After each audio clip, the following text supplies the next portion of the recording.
পুঁই শাকের ঝোল করব ভাজা মশলা দিয়ে। যে মশলা ভেজে নিয়েছি, ধনে জিরে আর একটা তেজপাতা, আর একটু আদা দেবো বেটে, আর দুটো কাঁচা লঙ্কা, এগুলো বেটে দেবো।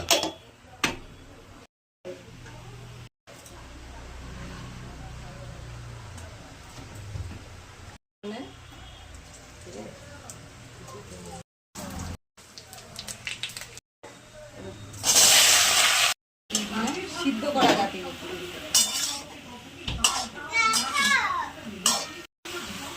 লবণ দিলাম,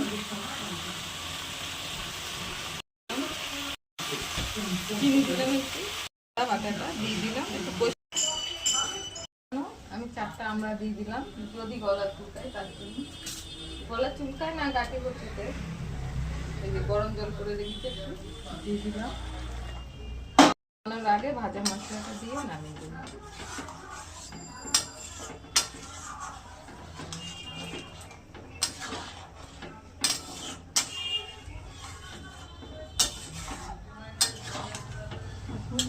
লঙ্কার গুঁড়ো দিলাম,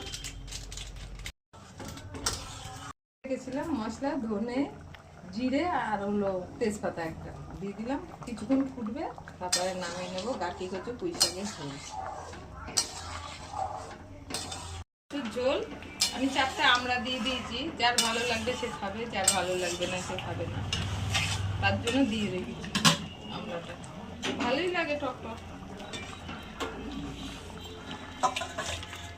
পুঁই শাক দিয়ে গাঁটি কচুর টক।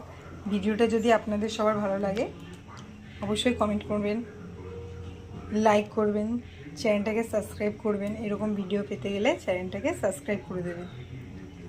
আর এই গাঁটি কচু আর পুঁই শাক দিয়ে যদি কেউ না করেন তাহলে অবশ্যই একটু করে খেয়ে দেখবেন, খুব টেস্টি, খুব ভালো লাগে খেতে। ভিডিওটা ভালো লাগলে অবশ্যই লাইক, কমেন্ট, সাবস্ক্রাইব করবেন এবং কমেন্টে জানাবেন যে ভিডিওটা আপনাদের সবার কেমন লাগে।